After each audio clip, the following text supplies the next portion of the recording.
রাত 12:03। চারিদিকে নিস্তব্ধতা। ল্যাম্পপোস্টের আলোয় নেশা রাস্তার মাঝখানে দুই হাত ছড়িয়ে দাঁড়িয়ে আছে। দু একটা গাড়ি তার পাশ কাটিয়ে চলে যাচ্ছে। এমন সময় একটা গাড়ি একদম তার সামনে এসে দাঁড়ালো। আর একটু হলেই অ্যাক্সিডেন্ট হয়ে যেত। গাড়ি থামতে নেশা দৌড়ে গিয়ে গাড়ির সামনে দরজা খুলে ভেতরে বসে পড়লো। সাফার নেশাকে এভাবে বসতে দেখে তাতে দাঁত চেপে বলল, what the hell are you? মরার এত শখ হয়েছে? সাফারের কথা শুনে নেশা ভ্রু কুঁচকে বলল, আরে আমাকে দেখে কি মনে হচ্ছে যে এই অল্প বয়সে আমার মরার ইচ্ছা হয়েছে?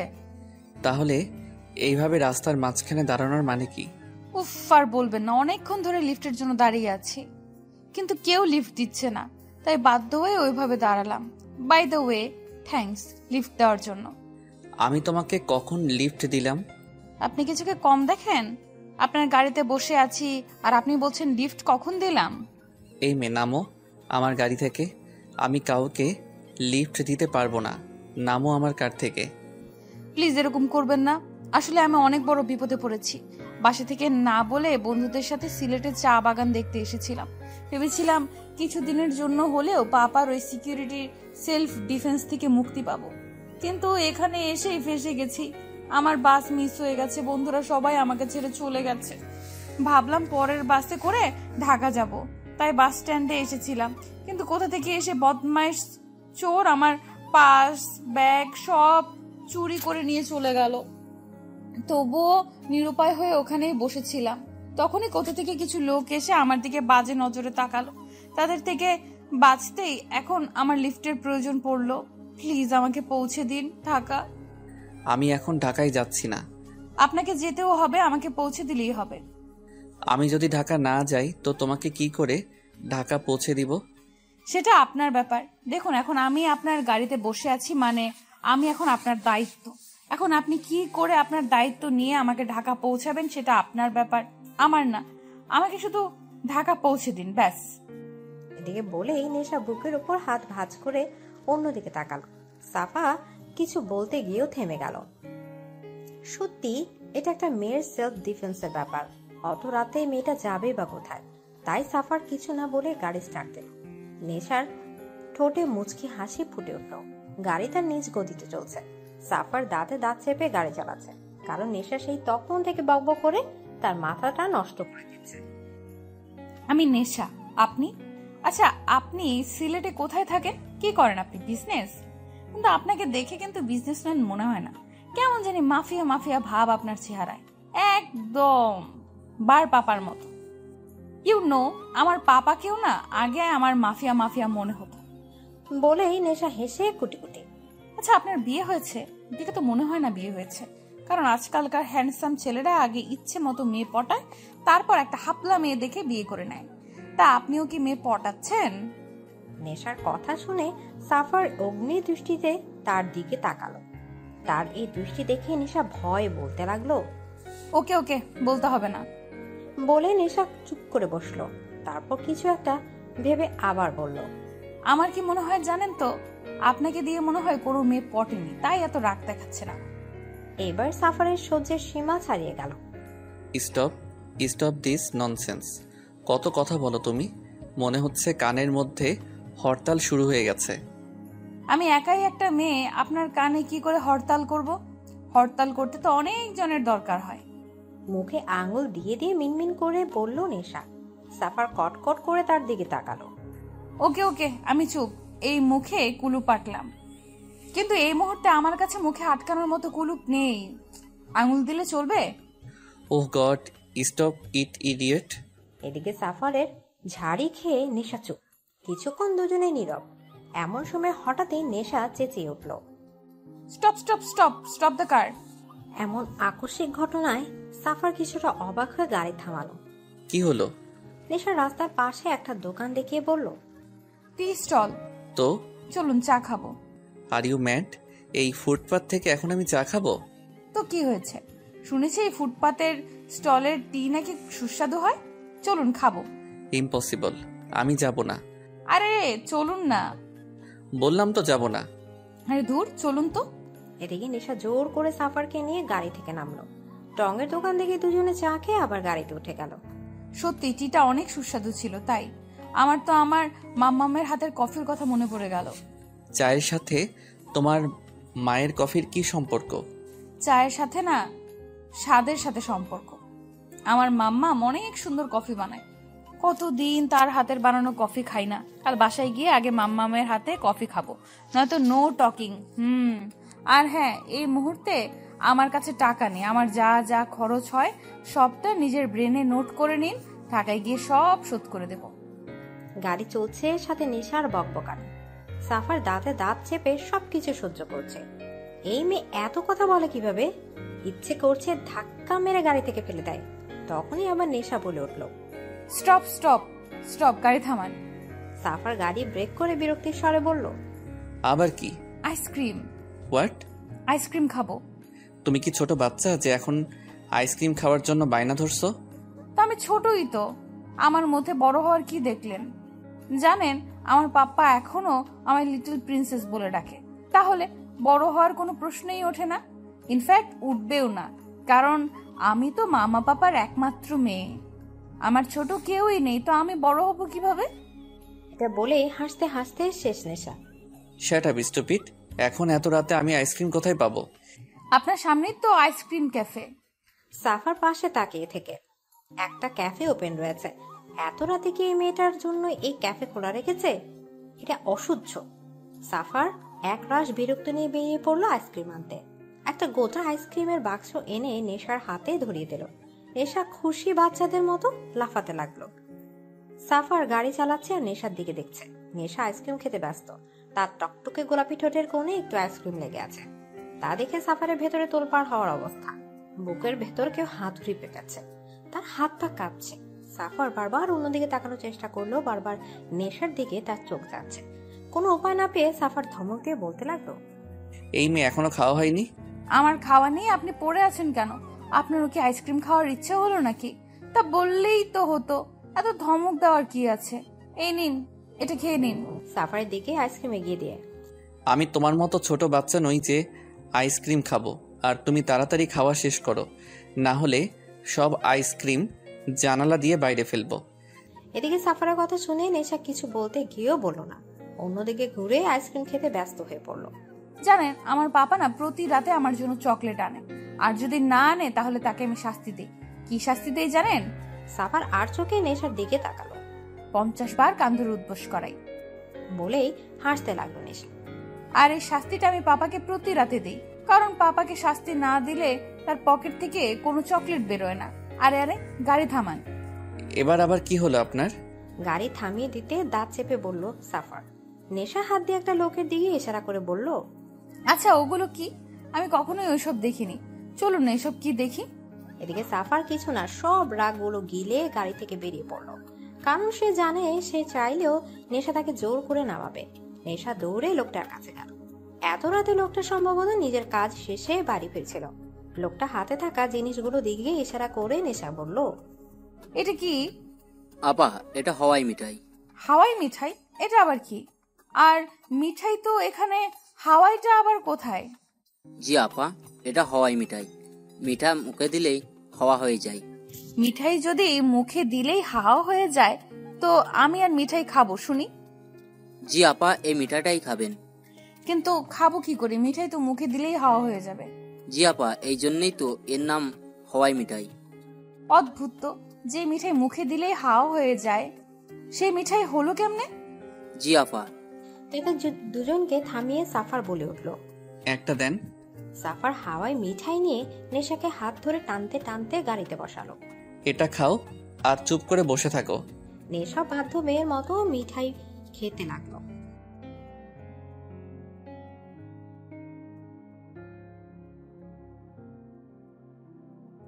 এদিকে আচমকা এমন একটা কথায় সাফার মুহূর্তেই নিজের হার্ট বিট মিস করলো। এই মেয়ে বলেছে কি? এই মেয়ে কি বোঝে না এত রাতেও একা একটা মেয়ে আর সাফার একটা ছেলে একসাথে আছে? এমনি সাফারে কেমন কেমন যেন লাগছে। তার মধ্যে নেশার এই কথায় সাফারের প্রায় দম বন্ধ হয়ে আসছে। আপনি সত্যি খুব সুন্দর। কেন যে আপনাকে দিয়ে কোনো মেয়ে পটলো না কে জানে। সাফার শক্ত হয়ে গাড়ির স্টিয়ারিং চেপে ধরে বলল, শ্যাট আপ। আরে সত্যি বলছি, আপনি সত্যিই খুব সুন্দর। আপনি যদি আমাকে পটানোর চেষ্টা করতেন না, তাহলে আমি নিশ্চিত কোর্টে যেতাম। কথা শেষ করার আগেই সাফার এক হাতে নেশার কোমর আর অন্য হাতে তার পেছনে চুল আঁকড়ে ধরে ঠোঁটে ঠোঁট ডুবিয়ে দিল। গাড়ি তার নিজ গতিতে চলছে। নেশার চোখ বড় বড় করে সাফারকে দেখছে, আর সাফার ধীরে ধীরে নেশায় ডুবে যাচ্ছে। কিছুক্ষণ পর সে নেশাকে ছেড়ে আবার গাড়ি চালানোতে মন দিল। নেশা পিঠ সিটে হেলান দিয়ে বসে জোরে জোরে শ্বাস নিতে লাগলো। কি হলো ওটা? সাফার তাকে ভাবতে নেশার শরীরে লোম দাঁড়িয়ে যাচ্ছে। প্রায় অনেকক্ষণ হলো নেশা টু শব্দটিও পড়ছে না। এখন সাফারে কেমন যেন ফাঁকা ফাঁকা মনে হচ্ছে, যেন এই কিছু সময়ে তার নেশার অভ্যাস হয়ে গেছে। সাফার ধীরে ধীরে নেশার দিকে তাকাতে দেখে সে সিটে হেলান দিয়ে ঘুমিয়ে পড়েছে। ল্যাম্পপোস্টের আলোয় নেশার চেহারার এক মায়া ধরা দিয়েছে, যেটা দেখার লোভ সামলাতে পারছে না সাফার। গাড়ি থামিয়ে এক দৃষ্টিতে নেশার দিকে তাকিয়ে রইল। কি মায়া এই মুখে! ঘুমন্ত অবস্থায় যেন নেশাকে সদ্য ফোটা পদ্মার কলি মনে হচ্ছে। নেশাকে দেখে সাফারের মধ্যে এক নেশা কাজ করতে ইচ্ছে করছে, তার ঠোঁটটা আরেকটু ছুঁয়ে দিতে ইচ্ছে করছে, কিন্তু পরক্ষণে নিজেকে সামলে অন্যদিকে তাকালো। কি ভাবছে সে সব? একটা ঘুমন্ত মেয়েকে সেইভাবে দেখছে। সাফার নিজেকে নানাভাবে শাসিয়ে নিজের ব্লেজারটা খুলে নেশার গায়ে জড়িয়ে দিয়ে গাড়ি চালাতে মন দিল। সকালের রৌদ্র চোখ পড়তে নেশার ঘুম ভেঙে গেল।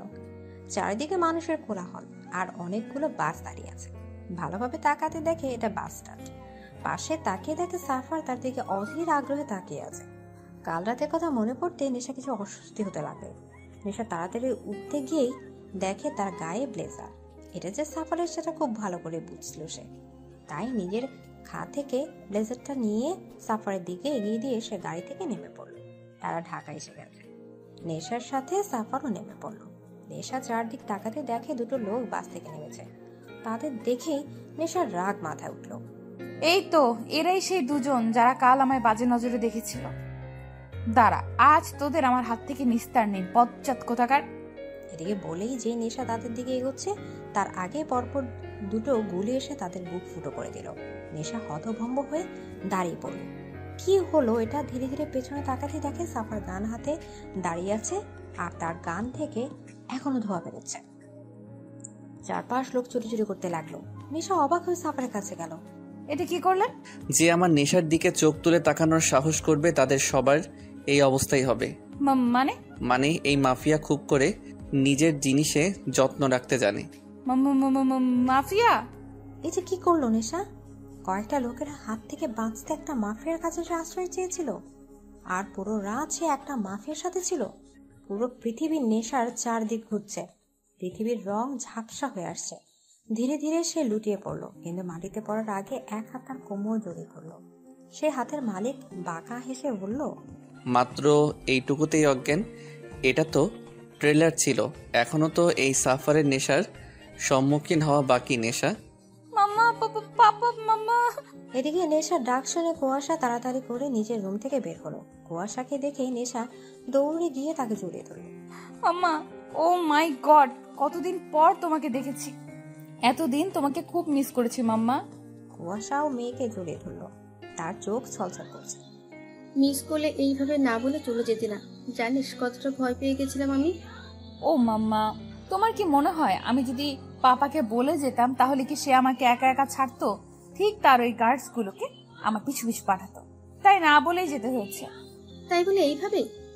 তো তোমার কি মনে হয় পাপা জানে না আমি কোথায় গিয়েছি?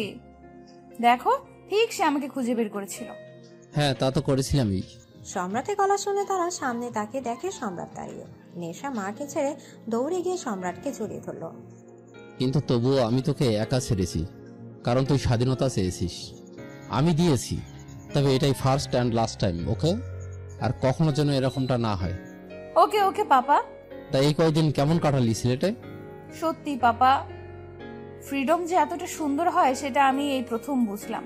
কিন্তু তার মধ্যেও তোমাদের আমি খুব মিস করেছি জানো তো। আর কখনো তোমাদের ছেড়ে কোথাও যাব না, promise. Okay my little princess, আমিও তোকে আর কখনো একা ছাড়ছি না। হলো তোমাদের দুই বাবা মেয়ের ভালোবাসা। এখন যা, গিয়ে তাড়াতাড়ি ফ্রেশ হয়ে খেতে আয়, জলদি যা। উফ পাপা, বলো তো, সব সময় পাপ্পা মেয়ের ভালোবাসার মধ্যে মাম্মারা ভিলেন হয়ে কেন ঢুকে পড়ে? কুয়াশা নেশা নাক টেনে দিয়ে বলল, তোমাদের দুই বাবা মেয়েকে সোজা করতে মাম্মামকে তো ভিলেন হতেই হবে। এইবার যা তাড়াতাড়ি। ওকে, যাচ্ছি। এদিকে মন খারাপ করে নেশা উপরে নিজের রুমে চলে গেল। সম্রাট পকেটে হাত রেখে মেয়ের যাওয়ার দিকে তাকিয়ে রইল। মেয়েটা বড় হয়ে গেছে, একা একা স্বাধীনতার খোঁজে বেরিয়ে পড়েছে। নেশা রাস্তার পাশ দিয়ে হাঁটছে, তার পেছনে 4টা হনুমান মার্কা বডিগার্ডও। নেশা তাদের দেখে রাগ মাথায় চড়ছে, ইচ্ছে হচ্ছে এখান থেকে দৌড়ে পালাতে, কিন্তু দৌড়েও তো কোনো লাভ নেই। এই হনুমানরাও তার পেছন পেছন দৌড় লাগাবে। উফ, অসহ্য। আরে আইডিয়া, ইয়েস! এখন যদি নেশা দৌড়ে তার পিছু পিছু এরাও দৌড়াবে। এই দৃশ্য পাবলিক দেখলে ভাববে দিন দাহারে এরা মেয়ের পেছনে লেগেছে। তখন এক একটা পাবলিকের এক একটা কেলানিতে হনুমান থেকে বাদর হতে জাস্ট 2 মিনিট লাগবে। এই হনুমানদের একটা শিক্ষা হয়ে যাবে। Wow Nesha, wow, you are the great. কে বলে তুই ইডিয়েট? কত বুদ্ধি তোর মাথায়। নেশা নিজেই নিজেকে বাহবা দিল এই প্ল্যানের জন্য। সে একবার এদিক ওদিক দেখে দিল একদম। আরে ম্যাডাম, কই যান? দাঁড়ান, কোথায় যাচ্ছেন ম্যাডাম? বলেই তার বডিগার্ডরাও তার পেছন পেছন দৌড়। নেশা দৌড়াতে দৌড়াতেই কারোর সাথে ধাক্কা খেয়ে রাস্তায় পড়ে যায়। ও মাই গড, আমার কোমর! কোন দানবের বাচ্চা এভাবে ধাক্কা! এটা বলতে গিয়ে চোখ তুলে তাকিয়ে নেশা মুখ এক হাত হা হয়ে যায়। এ তো suffer. Oh my god, what a handsome look! নীল শার্টের উপর কালো ব্লেজার, চোখে কালো সানগ্লাস, কানে ইয়ারফোন, ড্যাশিং হেয়ার, পকেটে হাত দিয়ে সেই অ্যাটিটিউড নিয়ে তার দিকে তাকিয়ে আছে। কিন্তু নেশা বেশিক্ষণ আর সাফারকে দেখতে পারল না, কারণ তার আগে সাফারের বডিগার্ডরা নেশার দিকে বন্দুক তাক করেছে, আর নেশার গার্ডরা তাদের দিকে। এদের পজিশন দেখে মনে হচ্ছে এই মুহূর্তে তৃতীয় শুরু করার জন্য তারা প্রস্তুত। নেশা তাদের দেখে তাড়াতাড়ি উঠেই তার গার্ডসদের গান নামাতে পড়ল। সাফারও হাতের ইশারা তার গার্ডসদের সরে যেতে বলল। গার্ডসরা গান নামিয়ে সাফারের পেছনে গিয়ে দাঁড়ালো। নেশা সাফারকে কিছু বলতে যাবে, তার আগে সাফার নেশাকে নাচেনা ভান করে পাশে থাকা অফিসের দিকে যেতে লাগলো। নেশা হা করে তার যাওয়ার দিকে তাকিয়ে রইল। তাকে ইগনোর করলো, নেশা খানকে ইগনোর করলো। এত বড় অপমান! ইচ্ছে হচ্ছে এখনই গলাটা টিপতে। হাত গলা টেপার মতো করে বাড়িয়ে আবার নিচে নামিয়ে দিল। দূর, এত বড় একটা দানবের গলাও কি করে টিপবে? কত ছোট একটা লিটল প্রিন্সেস। এসবই ভাবছিল কি তখনই নেশার মনে পড়ে সেদিন রাতে সাফার তার জন্য অনেকগুলো খরচ করেছিল, আর সেগুলো সব শোধ করে দিতে চেয়েছিল নেশা। নেশা আবার দৌড়ে সাফারের দিকে যেতে লাগলো। এই যে শুনছেন? হ্যালো, এই মিস্টার, শুনছেন? কিন্তু সাফা নেশার ডাক না শুনে অফিসের ভেতর ঢুকে গেল, আর সাফারের গার্ডসরা নেশা ওখানে আটকে রাখলো। রাগে দুঃখে নেশা আবার পিছিয়ে গেল। এত তাড়াতাড়ি একটা মানুষ কি করে একটা মানুষকে ভুলে যেতে পারে? তার উপর এভাবে ইগনোর করলো। সেদিন খুব বলেছিল আমার নেশার দিকে তো চোখ তুলে তাকাবে, তাদের সবার একই অবস্থা হবে। আর আজকে ভুলে গেল। নেশার চোখের জল চলে গেল। সে চোখের জলটা মুছে হাঁটাতে লাগলো। হাঁটতে হাঁটতে আবার থেমে গেল। আচ্ছা, সে হাঁটছে কেন? পেছনে ফিরে গার্ডসের দিকে রাগে লুক করে নিক্ষেপ করলো আর বলল, আমরা হাঁটছি কেন? জি ম্যাডাম, ভার্সিটি থেকে ফেরার সময় আমাদের গাড়ি নষ্ট হয়ে যায়, আর আপনিও জেদ ধরেন হেঁটে হেঁটে বাড়ি ফেরার জন্য। তো আমি যা বলবো তোমরা কি তাই করবে? আমার কথা শোনার জন্য বাবা তোমাদের কাজে রেখেছে। সব সময় শুধু পিছু পিছু ঘুরে বেড়াও। মেয়েদের পিছু পিছু ঘুরতে খুব ভালো লাগে, তাই না? জি মানে না ম্যাডাম। Shut up! এক্ষুনি ড্রাইভারকে ফোন করো আর গাড়ি নিয়ে আসতে বলো। Hurry up. Okay madam. নেশা বুকে হাত ভাঁজ করে অন্যদিকে তাকিয়ে মুখ চেপে হাসছে। আছে খুব করে এই হনুমানদের জব্দ করতে পেরেছে। আর তো লাফানোর ইচ্ছা হচ্ছে। হি হি। লিফট খুলতে সাফার ওখান থেকে বেরিয়ে সামনের 104 নম্বর ওয়ার্ডে ঢুকে পড়ে, আর তার গার্ডরা তার পিছু পিছু এসে দরজার সামনে দিকে দাঁড়িয়ে পড়ে। রুমের মধ্যে বড় টেবিলের দুপাশে বেশ কয়েকজন নামকরা বিজনেসম্যান বসে আছে। সাফার সোজা টেবিলের মাথায় গিয়ে 2 হাত টেবিলে গিয়ে একটু বুকে দাঁড়ায়। এদের সবাইকে সাফারের লোক ভয় দেখিয়ে এখানে এনেছে।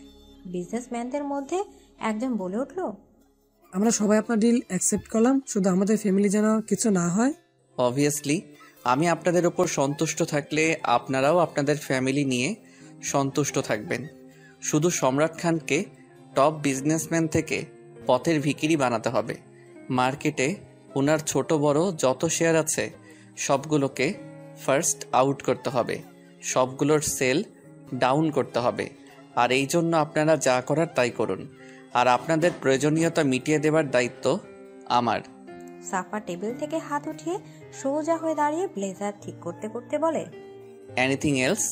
আপনি এত বড় একজন মাফিয়া হয়ে বিজনেসম্যান সম্রাট খানের ক্ষতি কেন চান? ওনার সাথে আপনার কি শত্রুতা? এদিকে একজন খুব উৎসাহ নিয়ে জানতে চাইল। সাফার আবার খুব জোরে টেবিলে 2 হাত রেখে দাঁতে দাঁত চেপে বলল, যা করতে বলা হয়েছে আপনি শুধু সেটুকুতেই মন দিন। বেশি এক্সাইটমেন্ট আপনার জন্য খুব খারাপ হতে পারে। সাফারের ভয়ঙ্কর রূপ দেখে সবাই দমে গেল। সাফার একবার সবার দিকে চোখ বুলিয়ে সোজা হয়ে দাঁড়িয়ে আছে। নিজের ব্লেজার ঠিক করতে করতে রুম থেকে বেরিয়ে গেল। সাফার অফিস থেকে বেরোতেই তাড়াতাড়ি গার্ডস এসে গাড়ির দরজা খুলে দিল। সাফার গাড়িতে বসতেই গার্ডসরা কার স্টার্ট দিল। গাড়ি চলতে চলতে হঠাৎ মাঝ রাস্তায় থেমে যায়। সামনে কতগুলো সাদা গাড়ি এসে দাঁড়িয়েছে। গাড়িগুলো দেখে সাফারের ঠোঁটে বাঁকা হাসি ফুটে উঠল। গার্ড এসে গাড়ির দরজা খুলে দিতে সাফার গাড়ি থেকে নেমে সামনে যায়। সম্রাট পকেটে হাত রেখে গাড়ির সামনে দাঁড়িয়ে আছে।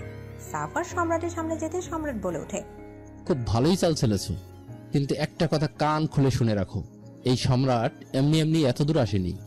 নিজের বিজনেস কিভাবে হাতে রাখতে হয় তা আমি খুব ভালো করেই জানি। ট্রাই করতেই পারেন, কিন্তু সাফার চৌধুরীর হাত থেকে আপনার মুক্তি নেই। তিলে তিলে শেষ করব আপনাকে। আমার বাবার খুনের প্রতিশোধ খুব নিখুঁতভাবেই নেব আমি। গম্বুজ ভুল করেছিল, আমি তার শাস্তি দিয়েছি শুধু। আর সেই শাস্তির পরিণামটা এখন আপনাকে ভুগতে হবে। ভুলে যেও না, আমিও একসময় এই কালো দুনিয়ার কিং ছিলাম। ওই কালো দুনিয়া থেকে বেরিয়ে এসেছি বলে যে সবকিছু ভুলে গেছি তেমনটা একদম ভেবো না। ছিলেন হয়তো আপনি কিং, কিন্তু এখন এই দুনিয়ার কিং আমি। আর এই কিং কি করে নিজের প্রতিশোধ নেয় সেটা এখন দেখবেন আপনি। Just wait and watch. বলে সাফার 2 হাত দুলাতে দুলাতে ওখান থেকে চলে আসে। সম্রাট সাফার যাওয়ার দিকে তাকিয়ে রইল। একসময় সে কুয়াশাকে কথা দিয়েছিল যে এই দুনিয়ায় সে আর ফিরবে না, কিন্তু তার অতীত তাকে আবার ওই দুনিয়ায় টেনে নিয়ে যাচ্ছে। কুয়াশা নেশা খাইয়ে দিচ্ছে আর নেশা বক বক করছে। জানো মাম্মা, আজ না ভার্সিটি থেকে ফেরার সময় ওই লোকটার সাথে দেখা হয়েছিল। কোন লোকটা? আরে বলেছিলাম না যে সেদিন রাতে আমাকে লিফট দিয়েছিল, উনি। তুই তো বলেছিলি ও একটা মাফিয়া। হ্যাঁ তাই তো, কিভাবে আমার সামনেই থাক ওই বাজে লোক দুটোর বুকে গুলি মেরে ফুটো করে দিয়েছিল। বেশ করেছে। কি রকম আমার দিকে বাজে নজরে তাকাচ্ছিল, পারলে আমার উপর উঠে যেত। ইচ্ছে করছিল ওখানে মাথায় গুলি মেরে খুলি উড়িয়ে দিই। তবে আমার কাজটা উনি করে দিয়েছিলেন, ভালোই হলো তাই না? মানুষ খুন করা ভালো কি করে হলো? আর দেখা হলো, কি বললেন উনি? ধুর, এটাই সমস্যা। কিছুই তো বললেন না উনি, ফুল ইগনোর করে চলে গেলেন। হয়তো মনে নেই তোর কথা। মনে নেই মানে? মনে থাকবে না কেন? এই আমি যদি 1 ঘন্টা একজনের সাথে থাকি, তবে তার কাছে আমি অমর বকবকানির নামে চিরস্মরণীয় হয়ে থাকি। আর সেখানে তো ওনার সাথে পুরো 1 রাত বকবক করেছি। তাহলে এত তাড়াতাড়ি উনি কি করে আমায় ভুললেন? আচ্ছা, ভুলেছে তো ভুলেছে, এতে কি বা আসে যায়? আসে যায়, অনেক কিছুই আসে যায়। মানে আমি কিছু জানি না, তবে ওনার ইগনোর কেন জানি আমি কিছুতেই মেনে নিতে পারছি না। কথাটা শোনার সাথে সাথে কুয়াশার বুক ধক করে ওঠে। কি বলছে নেশা? তাহলে নেশা শেষে একজন মাফিয়ার? আর কিছু ভাবার আগে এই কথা থেকে সম্রাট এসে ডাইনিং টেবিলে নেশার পাশে এসে বসে। কি কথা হচ্ছিল শুনি? কিছু না বাবা, তুমি এতক্ষণ কোথায় ছিলে? এই তো এখানেই। সো মিসেস খান, শুধু কি মেয়েকেই খাওয়াবেন নাকি আমাকে একটু ভাগ দেবে? কেন হবে না, এই তো দিচ্ছি। বলে সম্রাটের জন্য খাবার খুলতে যাবে, তখনই সম্রাট বলে ওঠে, আরে এ কি করছো? আমি নিজে খাচ্ছি না, আমাকেও খাইয়ে দাও। কি, আপনি কি ছোট বাচ্চা যে আপনাকে খাইয়ে দিতে হবে? বারে ছোট বাচ্চা নই তো কি হয়েছে, তোমার স্বামী তো। মেয়ের সামনে কি শুরু করলেন বলুন তো? ওমা, প্রিন্সেস আছে তো কি হয়েছে? এত আবার ফুর্তি তোমার ভালোবাসা? নেশা খিটখিটি হাসতে লাগলো। আপনি চুপ করবেন? Okay little princess, close your eyes. তোমার মাম্মা লজ্জা পাচ্ছে। ওকে। নেশা জলদি নিজের চোখ কটকট করে বন্ধ করে নিল। এবার তো কোনো প্রবলেম নেই, এবার দাও তো, খুব খিদে পেয়েছে। উফ, এরা বাবা মেয়ে 2 এক। কুয়াশা 1 ঘন্টে রাগ নিয়ে সম্রাটকে খাইয়ে দিল। আর সম্রাট কুয়াশার রাগে লুক দেখে একটু হেসে চোখ টিপ দিল। এদিকে নেশা রেস্টুরেন্টে বন্ধুদের সাথে বসে আছে, আর তার গার্ডসরা কিছু দূরে দাঁড়িয়ে আছে। তারা চুপচাপ কথা বলছে আর লাঞ্চ করছে। এমন সময় তার এক ফ্রেন্ড বলে উঠল, হে গাইস, ছেলেটাকে দেখ, হোয়াট এ হ্যান্ডসাম। ইচ্ছে হচ্ছে টুপ করে গিলে ফেলি। তার কথা শুনে নেশা পেছনে তাকালো। ও মাই যে সাফার। সাফার তার গার্ডদের নিয়ে রেস্টুরেন্টে ঢুকছে। ও রেস্টুরেন্টে কি করছে? মাফিয়া মানুষ কি এখন তাদের সাথে একই রেস্টুরেন্টে বসে লাঞ্চ করবে নাকি?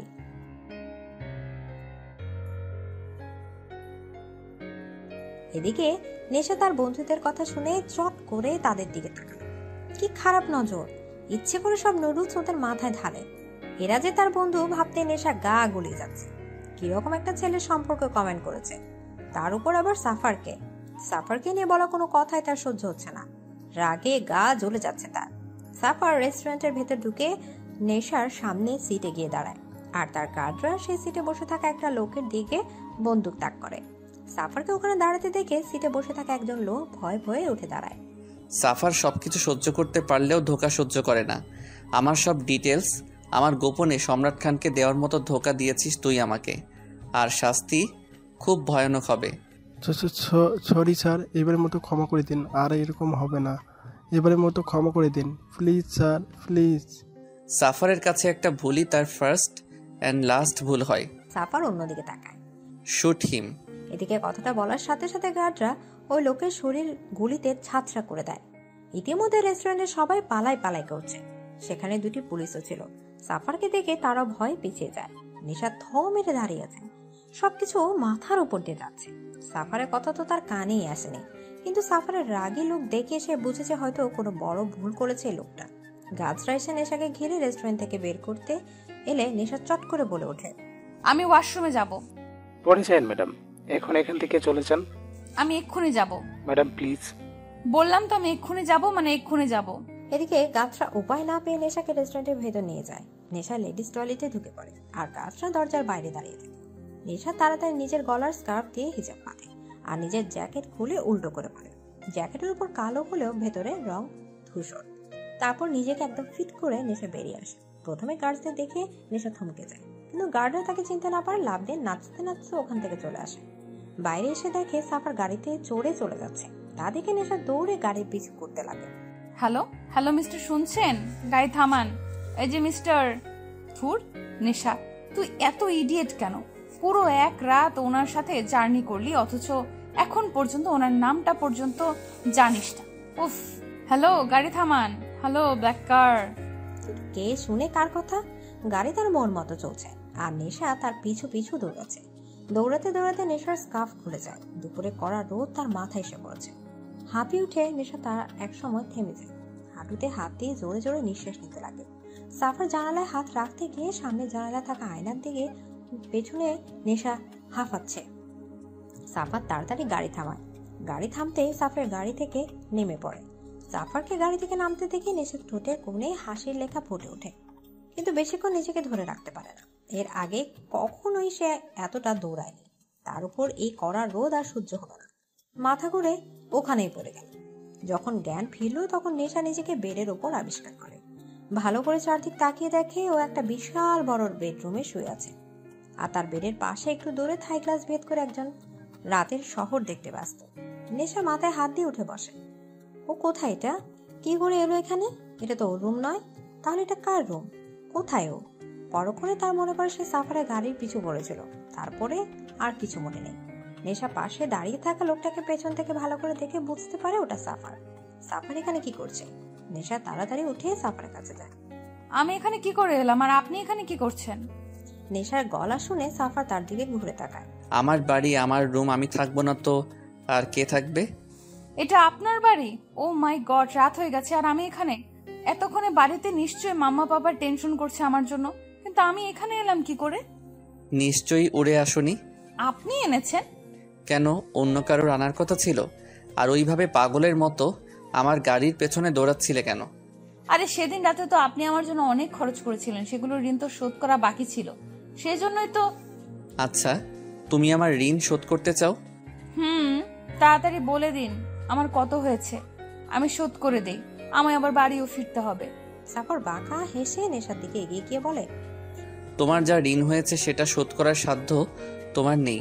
অনেক বড় ঋণ, সেটা চুকাতে চুকাতে সারা জীবন লেগে যাবে তোমার। মানে কি? শুধু কিছু খাবারে তো খেয়েছিলাম। সত্যি তুমি ইডিয়েট। বলে চলে যাচ্ছিল তখনই নেশা বলে, আমি বাড়ি যাব। বাড়ি যাওয়ার নাম ভুলে যাও, এখন থেকে তোমায় এখানেই থাকতে হবে। বলেই হাঁটা ধরল। মানে কি এখানে থাকবো? মানে আমার কি বাড়িঘর নাই? আমি বাড়ি যাব, আর যাব মানে যাব, এক্ষুনি যাব, এই মুহূর্তে যাব, আর আপনি আমায় বাড়ি পৌঁছে দেবেন। এদিকে নেশার জেদ দেখে সাফার রেগে গিয়ে ঘুরে নেশার কাছে এসে কোটের নিচে থাকা বন্দুক হাতে নিয়ে সোজা নেশার কপালের মাঝখানে তাক করে।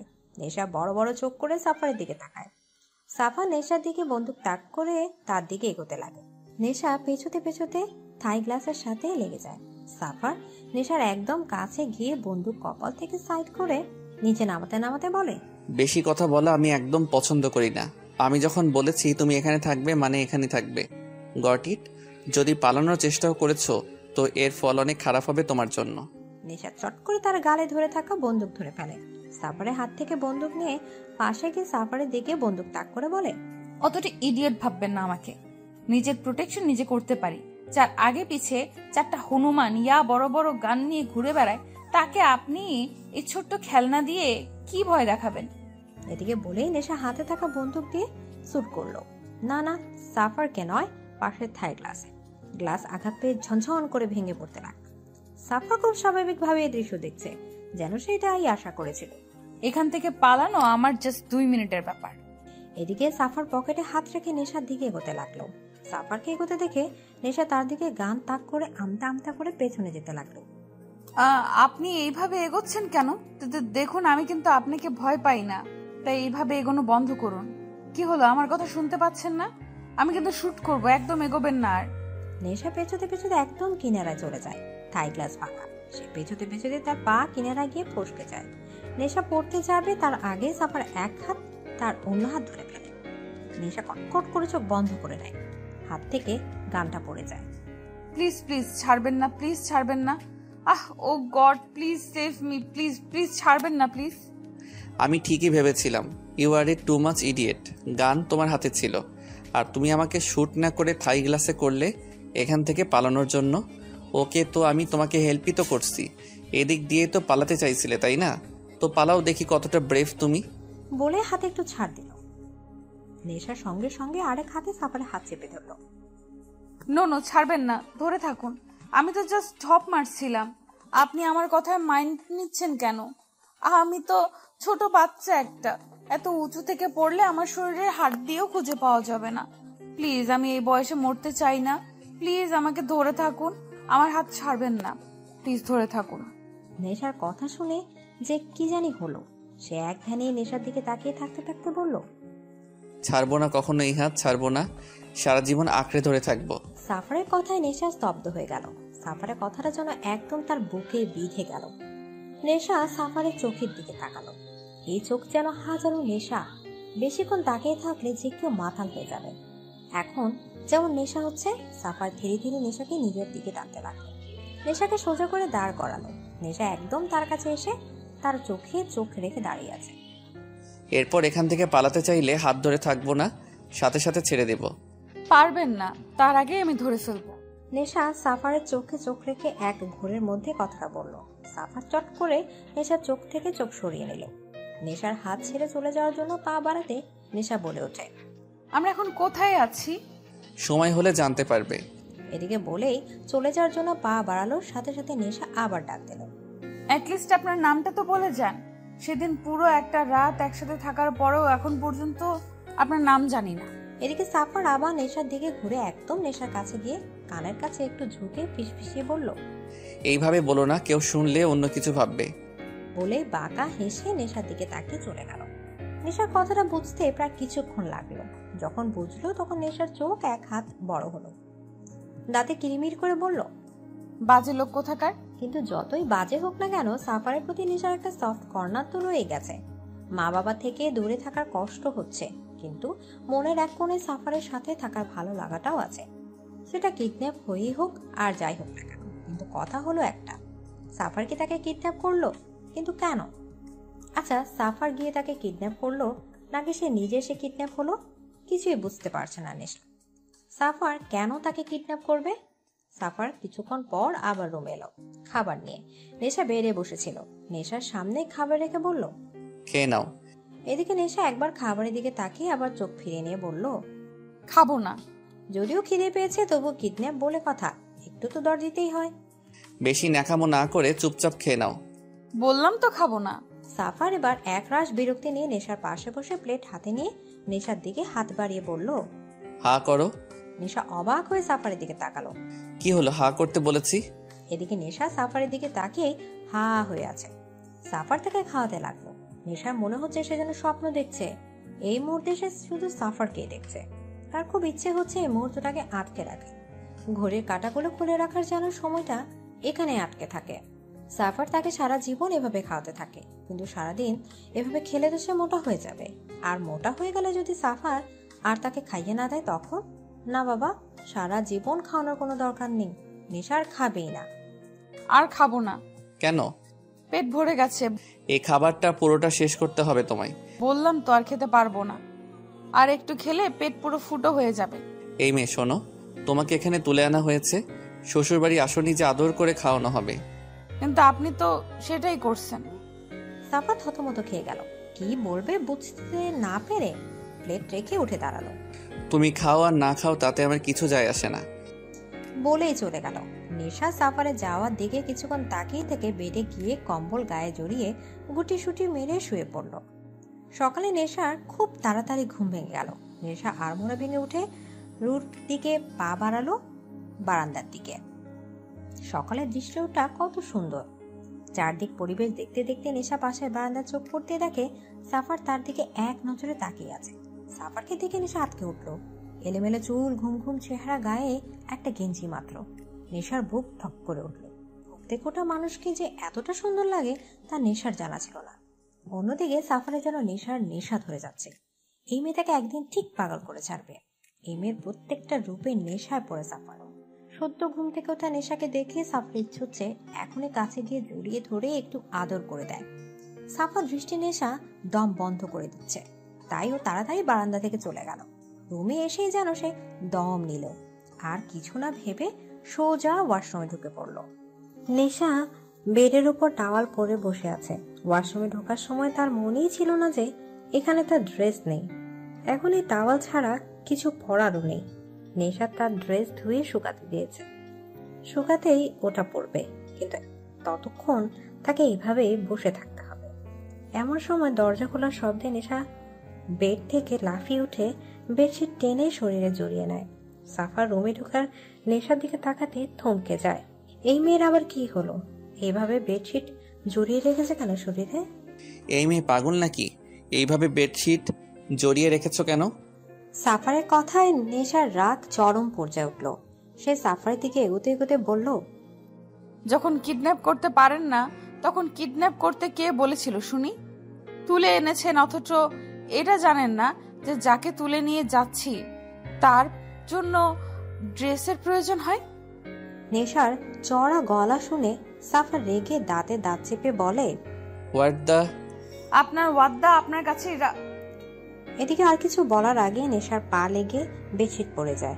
নেশা চমকে উঠে নিজেকে আড়াল করতে সাফারকে গিয়ে জড়িয়ে ধরে। এই পুরো ঘটনায় সাফার পুরো থ মেরে গেছে। তার বুকের মাঝে থাকা নেশা তার হার্টবিট শুনতে পাচ্ছে। যে মেয়ে ধীরে ধীরে তার নেশায় পরিণত হচ্ছে, আজ সেই মেয়ে শুধু একটা টাওয়াল পরে তাকেই জড়িয়ে ধরেছে। এই মুহূর্ত নিজেকে সামলানো সব থেকে কঠিন। সাফার যেন ভেতর থেকে এলোমেলো হয়ে যাচ্ছে। সাফার কোনো মতো নিজেকে সামলে বলল, ইডিয়েট, আমাকে জড়িয়ে না ধরে চুপচাপ ওয়াশরুমে গিয়ে বসে থাকো। আর যতক্ষণ পর্যন্ত আমি না ডাকবো ততক্ষণ ওয়াশরুম থেকে বেরোবে না। নেশা সাফারের বুক থেকে মাথা উঠিয়ে বলে, কেন ওয়াশরুমে কেন? এদিকে নেশার কথা শুনে সাফার নেশার কোমর জড়িয়ে ধরে তাকে নিজের আরো কাছে টেনে এলো, বলল, কারণ আমি চাই না তোমাকে এইভাবে আমি ছাড়া অন্য কেউ দেখুক। সাফারের কথায় যেন এক নেশা আছে, আর সেই নেশায় নেশা ডুবে যাচ্ছে। সাফারের নেশাগ্রস্ত চোখগুলো থেকে যেন নেশার চোখ সরানো দায় হয়ে পড়েছে। নেশা সাফারের চোখে চোখ রেখে মৃদু স্বরে বলল, ছাড়ুন আমাকে। সাফার এখনো তার দিকে একই ভাবে তাকিয়ে আছে। তা দেখে নেশা আবার বলল, কি হলো? বললাম তো ছাড়ুন। এবার সাফার নেশার দিকে একটু ঝুঁকে ফিসফিসিয়ে বলল, কিডন্যাপ হয়েছো বলে কি এখন পাগল হয়ে গেলে? সাফারের কথা শুনে নেশা ভ্রু কুঁচকে তাকালো। তারপর সাফারের চোখ থেকে চোখ সরিয়ে নিজের হাতের দিকে তাকিয়ে নিজেই লজ্জা পড়ে গেল। সে নিজে সাফারের বুকের শার্ট খামচে ধরে রেখেছে। তাড়াতাড়ি সাফারকে ছেড়ে দূরে গিয়ে দাঁড়ালো। সাফার নেশার দিকে তাকিয়ে একটু বাঁকা হেসে রুম থেকে চলে গেল। আর নেশা তাড়াতাড়ি ওয়াশরুমে ঢুকে পড়ল। এই বাড়িতে আনাচে কানাচে যতগুলো গার্ডস আছে, হুট করে যদি একজন রুমে ঢুকে পড়ে তো কেলেঙ্কারি হয়ে যাবে। এদিকে সাফার শপিং মলের মাঝখানে দাঁড়িয়ে আছে। কিছুক্ষণের মধ্যে সাফারের গার্ডসরা মল পুরো ফাঁকা করে। দোকানদাররা সবাই ভয়ে ভয়ে সব ড্রেস বের করে দেখাচ্ছে, কিন্তু সাফার বুঝতে পারছে না কিনবে কোনটা পরলে নেশার সব থেকে বেশি সুন্দর লাগবে।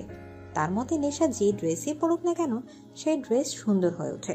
তাই সাফারের সামনে থাকা সব ড্রেসই প্যাক করে দিতে বলল। সাফার মল থেকে বেরোবে এমন সময় তার চোখ গেল একটা লাল শাড়ির দিকে। পুরো শাড়িটা লাল রঙের।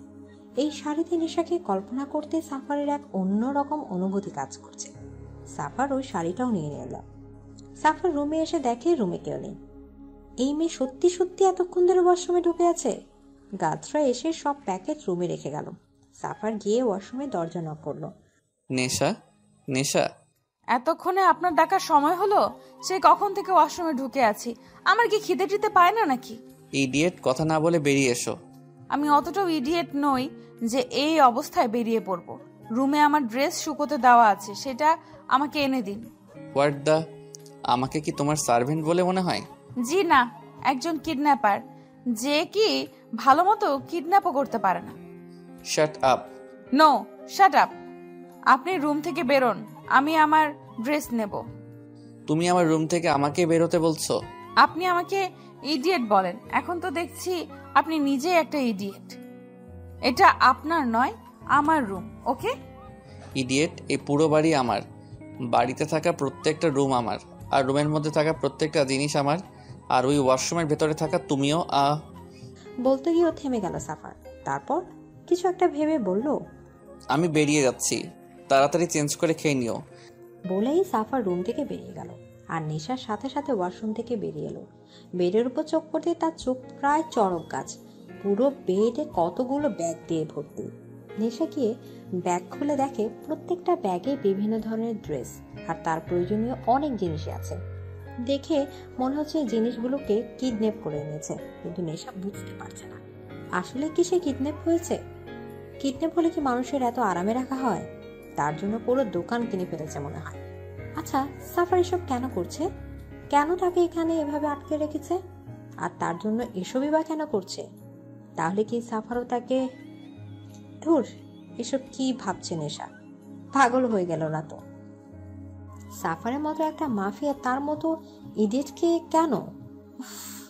আর ভাবতে ভালো লাগছে না, পাগল হয়ে যাবে নেশা। নেশা তাড়াতাড়ি একটা গাউন নিয়ে চেঞ্জিং রুমে চলে গেল। রাস্তায় সাফারের গাড়ির একদম সামনে সম্রাটের গাড়ি দাঁড় করানো। সাফার আর সম্রাট দুজনে মুখোমুখি। সম্রাট আজ চুপসে গেছে।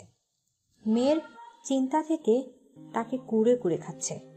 কথায় আছে, কি করছে কিচ্ছু জানে না। অন্য কোনো দিন সম্রাট মাত্র কয়েক ঘন্টা নেশার লোকেশন বের করে ফেলত, কিন্তু এবার তারও কোনো চিহ্ন নেই। আজ খুব অসহায় লাগছে নিজেকে তার মধ্যে সাফার তার চারদিকে ঘিরে আছে, যেন কোনো সময় সে কিছু করে ফেলতে পারে। সাফারকে সে খুব ভালো করেই চেনে। একবার যখন বলেছে সে তাকে ধ্বংস করবে, তো এর শেষ পর্যন্ত সাফার হাল ছাড়বে না।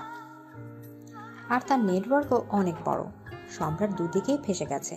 একদিকে মেয়ের শোক, অন্যদিকে সাফারের হুমকি তাকে দুমড়ে মুচড়ে দিচ্ছে। কিন্তু অত সহজে সে ভেঙে পড়বে না। তার এখন প্রয়োজন সবকিছু ছেড়ে তার মেয়েকে খোঁজা। শত্রু তো আর কম নেই, সবাই ওত পেতে রয়েছে। মেয়ের নিখোঁজটা বুঝি খুব বেশি ভাবাচ্ছে আপনাকে? তুমি কি করে জানলে আমার মেয়ে নিখোঁজ? ওহ কামন, বয়স হয়েছে আপনার, তাই হয়তো ভুলে এই শহরে কিং আমি। আমার থেকে কোনো খবরই আড়াল হয় না। আপনাকে দেখে বোঝা যাচ্ছে আপনি খুব বেশি ভেঙে পড়েছেন। আমাকে অতটা দুর্বল ভেবো না সাফার। নিজের মেয়েকে কিভাবে সেভ করা যায় তা আমি খুব ভালো করেই জানি। ইয়া, ভুলিনি আমি। All the best for your journey. বলে বাঁকা হেসে নিজের সানগ্লাস চোখে দিয়ে হেলতে দুলতে ওখানে চলে গেল। সম্রাট সাফারে যাওয়ার দিকে তাকিয়ে রইল। তার মনে এখন শুধু নেশার কথাই চলছে। কোথায় আছে, কি করছে, কিছুই বুঝতে পারছে না। সাফারকেও তার সুবিধের মনে হচ্ছে না। নিশ্চয়ই তার দুর্বলতার সুযোগ নেবেও।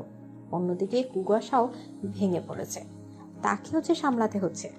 রাতের বেলা সাফার নিজের রুমে ঢুকতে গিয়েও থমকে গেল। নিজের রুম থেকে সরে নেশার রুমে গিয়ে ঢুকলো, কিন্তু রুমে কোথাও নেশা নেই। তা দেখে সাফার একবার চারদিকে ভালোভাবে দেখলো, কোথাও নেই নেশা। গেল কোথায়? এখান থেকে পালানোর তো কোনো পথ নেই। তখনই সাফার নজর গেল বারান্দার দিকে। নেশা আকাশের দিকে এক দৃষ্টিতে তাকিয়ে রয়েছে। সাফার গিয়ে তার পাশে দাঁড়ালো। মন খারাপ? মাম্মা বাবার কথা খুব মনে পড়ছে, তারা নিশ্চয়ই খুব টেনশন করছে। প্লিজ একবার তাদের সাথে কথা বলতে দিন না আমাকে, তাদের কথা খুব মনে পড়ছে আমার। ছলছল চোখে সাফারের দিকে তাকিয়ে নেশার এই দৃষ্টিতে যেন সাফারের এক বুক মুচড়ে উঠল। যে মেয়ে সারাক্ষণ বকবক করে তার চোখে আছে জল, তার সাফারের জন্য যেন সহ্য হচ্ছে না। সাফারে কিছু না বলে ওখান থেকে চলে গেল। নেশা একটা দীর্ঘশ্বাস ফেলে চোখের জলটা মুছে নিল। এদিকে কিছুক্ষণ পর সাফার রুমে ঢুকে ভীষণ খেল। এটা সে কি দেখছে? কিছুক্ষণ আগে যে মেয়ে কাঁদছিল, এখন সে মেয়ে হাসতে হাসতে গড়াগড়ি খাচ্ছে। এটা কিভাবে পসিবল? নেশা এমন ভাবে হাসছে যেন এক্ষুনি তার পেট ফেটে যাবে। নেশা বেডের উপর বসে বসে টিভিতে কার্টুন দেখছে আর হেসে হেসে গড়াগড়ি খাচ্ছে। সাফার চোখ মুখ কুঁচকে নেশার পাশে গিয়ে বসলো। এতে নেশার যেন কোনো খেয়ালই নেই, সে তো হাসতেই ব্যস্ত। নেশা হাসতে হাসতে সাফারের শরীরে হুমড়ি খেয়ে পড়ছে। তা দেখে সাফার রাগী গলায় বলল, এই স্টপ ইট, ডোন্ট মুভ। এদিকে সাফারের গর্জন শুনে নেশা চমকে উঠে মুখে আঙুল দিয়ে চুপ করে বসলো। এইভাবে কেউ হাসে? এত বড় হয়ে গিয়েছো, এখন বাচ্চাদের মতো কার্টুন দেখছো তুমি? এই আপনি আমাকে সবসময় এভাবে বকেন কেন বলুন তো? আমার কার্টুন দেখতে ভালো লাগে তাই দেখি, আপনার কি? শাট আপ, আর এই খাবারটা খেয়ে নাও। খাবো না। খাবে না মানে? খিদে নেই তাই খাবো না। ওকে, না খেয়েও। আমি ভেবেছিলাম ডিনার করার পর এই চকলেটটা আমি তোমাকে দেব, কিন্তু এখন যখন তুমি ডিনার করবে তো চকলেটটা না হয় আমি অন্য কাউকে দিয়ে দেব। বলেই উঠতে যাবে, তার আগেই নেশা সাফারের হাত চেপে ধরে। এত রাগ করছেন কেন? খাচ্ছি তো, এমনিও আমার খুব খিদে পেয়েছে। ওহ গুড গার্ল। বলে নেশাকে খাইয়ে দিতে লাগলো। খাওয়া শেষে নেশা চকলেট খাচ্ছে আর বক বক করছে, আর সাফার নেশার দিকে তাকিয়ে মুগ্ধ হয়ে তার বক বক শুনছে। আচ্ছা, আপনি আমাকে কিডন্যাপ করেছেন, কিন্তু আমি কিডন্যাপের কোনো ফর্মুলাই দেখতে পাচ্ছি না। কাউকে কিডন্যাপ করলে তাকে চেয়ারে দড়ি দিয়ে বেঁধে রাখি, কিন্তু এখানে তো আমি কত আরামে আছি, কোনো কিডন্যাপ ভাবই নেই। কেন, তুমি কি সত্যিকারে কিডন্যাপ হতে চাও নাকি? আসলে কি বলুন তো, কিডন্যাপ তো তাদেরই করে যারা স্পেশাল হয়, আর এখন আমিও কিডন্যাপ হয়েছি, মানে আমিও স্পেশাল। নিজেকে স্পেশাল মনে করার ফিলিংস কি স্ট্রং, তাই না? তুমি কি কোনো কথাই সিরিয়াসলি নিতে পারো না? নেই তো, আমার স্বপ্নটাকে আমি অনেক সিরিয়াস ভাবে নেই। তোমার স্বপ্ন? তা কি স্বপ্ন তোমার? আমার স্বপ্ন কোনো একদিন এক রাজকুমার বাইকে চেপে এসে আমাকে নিয়ে যাবে। বাইকে চেপে? কিন্তু আমি যতদূর জানি রাজকুমার সবসময় ঘোড়ায় চেপে আসে। ওহো, ওটা সবার স্বপ্ন হয়। আমার স্বপ্ন আমার রাজকুমার বাইকে চেপে আসবে। এসব বড় বড় গাড়ি, গার্ড, রেপুটেশন এসবের মধ্যে না। আমি দেবে গেছি, আমি চাই খোলা আকাশে উঠতে, বাইকে বসে পুরো দুনিয়া উপভোগ করতে। নেশার কথা শুনে সাফার এক দৃষ্টি তার দিকে তাকিয়ে রইল। কতটা ইনোসেন্ট একটা, কিরকম একটা মোহ ফেলে দিচ্ছে তাকে। নেশা নামক মোহটা এখন সব সময় সাফারের চারদিকে জুড়িয়ে রয়েছে। মেয়ে নেশা গেছে সাফারের, সত্যি খুব কঠিন জিনিস। না চেয়েও নেশার মাতাল হতে ইচ্ছে করে। নেশা সাফারকে এভাবে তাকিয়ে দেখে ভ্রু নাচিয়ে বলল, কি হলো? কি কি দেখছেন এইভাবে? সাফার কিছু না বলে এক হাত নেশার গালে রেখে বুড়ো আঙুল দিয়ে ঠোঁটের কোণে লেগে থাকে চকলেট মুছে দিল। নেশা সাফারে এমন স্পর্শে কেঁপে উঠল। সাফারের চোখের নেশা তাকে ঘায়েল করছে, সে নেশায় ডুবে যেতে চাইছে। হঠাৎ করে সাফার নেশাকে কোলে তুলে নিল। নেশা অবাক হয়ে সাফার গলা জড়িয়ে ধরল। সাফার নেশাকে বেডে ভালো করে শুইয়ে দিয়ে গায়ে কম্বল জড়িয়ে দিয়ে মাথার হাত বুলাতে বুলাতে বলল, ঘুমিয়ে পড়ো। কিন্তু নেশা এইভাবে সাফারের দিকে তাকিয়ে রইল। তা দেখে সাফার নেশার কপালে এক চুমু এঁকে দিল। এতে লজ্জায় নেশা চোখ বুজে ফেলল। সাফার বাঁকা হেসে সেখান থেকে চলে গেল। নেশা সে সকাল থেকে চেঁচাচ্ছে তার ওয়াশরুমে পানি নেই পানি নেই বলে, কিন্তু কেউ তার কথা কানে নিচ্ছে না। সাফারও না জানে কি করছে, যে সকাল থেকে এখনো নেশা রুমেই আসেনি। নেশা এবার একটু রাগ করে রুমের বাইরে গেল। দরজার দুদিকে দুটো গার্ড দণ্ডায়মান। তাদের দেখে নেশা চেঁচিয়ে বলতে লাগলো, আপনার মালিকের কি কালো টাকার অভাব পড়েছে যে এখন কলের মধ্যে ঘরা দেখা দিয়েছে? কেন ম্যাডাম, কি হয়েছে? কি হয়েছে মানে? এতক্ষণ ধরে চেঁচাচ্ছি, শুনতে পাচ্ছেন না? Sorry madam, room sound proof. What? তাহলে এতক্ষণ ধরে যে আমি চেঁচালাম তা শুধু শুধুই ছিল? খামোখা মাথা ব্যথা ধরালাম? ধুর, এত কথা বাদ সাত। এখন দেখুন আমার কলে পানি আসছে না কেন। ওকে ম্যাডাম, আমি দেখছি।